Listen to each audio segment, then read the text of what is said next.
نحمده ونصلي على رسوله الكريم اما بعد فاعوذ بالله من الشيطان الرجيم بسم الله الرحمن الرحيم۔ محترم سامعین و ناظرین، انسانوں کے لیے اللہ رب العزت نے سب سے بڑی نعمت اور سب سے بڑی دولت ایمان کی عطا فرمائی۔ جو بھی بندہ ایمان والا ہے وہ دنیا میں بھی کامیاب اور آخرت میں بھی کامیاب۔ اس لیے ہم دعائیں بھی کرتے ہیں، یا اللہ ہمیں ایمان کے اوپر زندہ رکھ، اس اسلام کے اوپر زندہ رکھ، اور خاتمہ بھی ایمان پہ فرما۔ پہلی چیز یہ ہے، اور دوسری نعمت صحت اور تندرستی ہے۔ یہ دو بہت اونچی نعمتیں ہیں۔ صحت تندرستی کے ساتھ پھر خوشحالی بھی ہو، کسی قسم کی تنگی بھی نہ ہو، کسی قسم کی پریشانی بھی نہ ہو، خاندان کے اندر، برادری کے اندر، اپنی قوم اور قبیلے کے اندر عزت بھی ہو، تو یہ بہت خوش نصیب آدمی ہے اس طرح کا۔ تو یہ خواہش تو ہر ایک کی ہے۔ اس کے لیے ایک بہت طاقتور، ایک لاجواب اور باکمال وظیفہ میں آپ کو بتاتا ہوں۔ وہ وظیفہ ہے آیت الکرسی کا۔ آیت الکرسی قرآن کریم کے اندر ایک بہت بلند شان والی صورت ہے، بڑی عظمتوں والی صورت ہے۔ جب آپ صلی اللہ علیہ وسلم نے صحابہ اکرام کا امتحان لیا کہ کون سی صورت قرآن کریم میں بڑی شان رکھتی ہے، تو صحابہ اکرام نے بھی یہی جواب دیا کہ آیت الکرسی، کیونکہ آپ صلی اللہ علیہ وسلم کے براہ راست شاگرد تھے، آپ نے تعلیم دی تھی، آپ نے بتایا تھا، سمجھایا تھا ان کو۔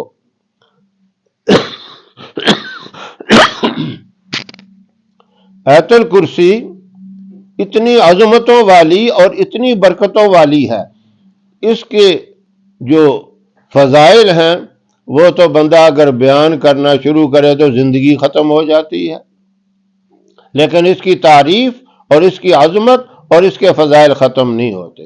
مختصر یہ سمجھیں، شب جمعہ یعنی جمعہ کی رات اور جمعہ کے دن، شب جمعہ کو مغرب سے لے کر جمعے کے دن مغرب تک، اتنے عرصے میں، اس دوران میں 313 مرتبہ سورت کو پڑھا جائے، اس آیت الکرسی کی آیات مبارکہ کو 313 مرتبہ پڑھا جائے، اور یہ صرف ایک ہی دفعہ نہیں، یہ پوری زندگی کا معمول بنانا ہے۔ جمعے کی رات کو کچھ پڑھ لیں، کچھ دن میں پڑھ لیں۔ اچھا، یہ بھی ضروری نہیں کہ ایک جگہ پہ بیٹھ کے پڑھنا ہے، باوضو ہو، وضو آپ کا ہو یا نہ ہو، زبان پاک ہے، آپ چلتے پھرتے پڑھ سکتے ہیں، بیٹھ کر پڑھ سکتے ہیں، کچھ نماز کے بعد پڑھیں، جیسے بھی ہو 313 دفعہ پورا کر لیں۔ اور دوسری بات، ہر نماز کے بعد یعنی فرض نماز کے بعد صرف ایک دفعہ آیت الکرسی کو پڑھ لیں، یہ دوسری چیز ہوگی۔ اور تیسرے نمبر پہ رات کو سوتے وقت آپ نے آیت الکرسی کو 10 دفعہ پڑھنا ہے، لیکن 10 دفعہ اس ترتیب سے پڑھیں، پہلے 6 مرتبہ پڑھ کر اپنے ہاتھوں کے اوپر دم کر کے اپنے ہاتھوں کو سر پہ پھیریں، چہرے پہ پھیر لیں اور پورے جسم پہ پھیر لیں۔ یہ عمل حصار کی نیت سے کریں، اپنے گھر کا حصار، اپنی ذات کا اور گھر کے تمام افراد کا حصار، اور اس کے بعد 4 مرتبہ پھر پڑھیں۔ 4 مرتبہ پڑھنے کے بعد یہ دعا کریں، یا اللہ میری، میرے گھر کی، میرے بچوں کی اور میرے کاروبار کی مکمل حفاظت فرما، ہر طرح کے شر سے، ہر طرح کے فتنوں سے، ہر طرح کے نقصان سے، اور میری بھی تمام آفات اور بلیات سے، ہوائی چیزوں سے، جنات اور شیطان کی شرارت سے میری بھی حفاظت فرما۔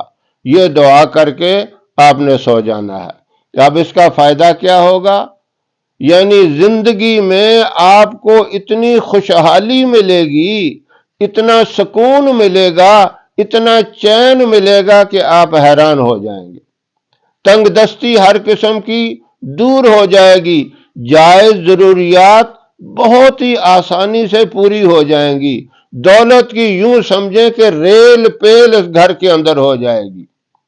اور جو آپ نے ہر نماز کے بعد پڑھنی ہے، یعنی فرضوں کے بعد ایک دفعہ جو پڑھنی ہے، اس کا فائدہ یہ ہے کہ آپ کے لیے جنت کے 8 دروازے کھل جائیں گے، جس دروازے سے چاہیں گے اللہ آپ کو داخلے کی اجازت فرمائیں گے۔ اور جو رات کو آپ پڑھتے ہیں، اس کا اتنا عظیم فائدہ ہے کہ پوری رات آپ سوئے رہیں گے، لیکن عبادت کا ثواب نامہ اعمال میں لکھا جائے گا۔ اب انسانی زندگی کی آدھی زندگی سمجھو سونے میں گزر جاتی ہے، لیکن پوری رات اگر عبادت کا ثواب ہو تو یہ عبادت کا اتنا بڑا ذخیرہ ہے کہ انسان اس کی برکت سے جنت کا مستحق ہو جاتا ہے۔ پھر قیامت والے دن قرآن سفارش کر کے جنت میں داخل کرائے گا، دنیا کے اندر ہدایت کا ذریعہ اور قبر کے اندر حفاظت اور اس کے لیے نور ہوگا۔ یہ اس کے اتنے بڑے فائدے ہیں۔ یہ وظیفہ دنیا اور آخرت کی کامیابیوں اور خوشحالی کے لیے ہے۔ اگر آپ اس طریقے سے اپنی زندگی گزاریں، ہمیشہ ہر نماز کے بعد بھی، فرض نماز کے بعد ایک دفعہ پڑھیں، شب جمعہ کو اور جمعہ کے دن کو 313 دفعہ پڑھ لیں، اور رات کو سوتے وقت بھی جو ترتیب میں نے بتائی ہے 10 دفعہ پڑھ لیں۔ یہ اس طریقے کے مطابق زندگی گزاریں، دیکھیں کوئی تنگی آپ کے نزدیک نہیں آئے گی، کوئی بیماری اور پریشانی نہیں آئے گی۔ جو بھی دعا کریں گے دعا بھی قبول ہوگی۔ اللہ رب العزت یہ مبارک وظیفہ ہم سب کو کرنے کی توفیق عطا فرمائے۔ وآخر دعوانا ان الحمد للہ رب العالمین۔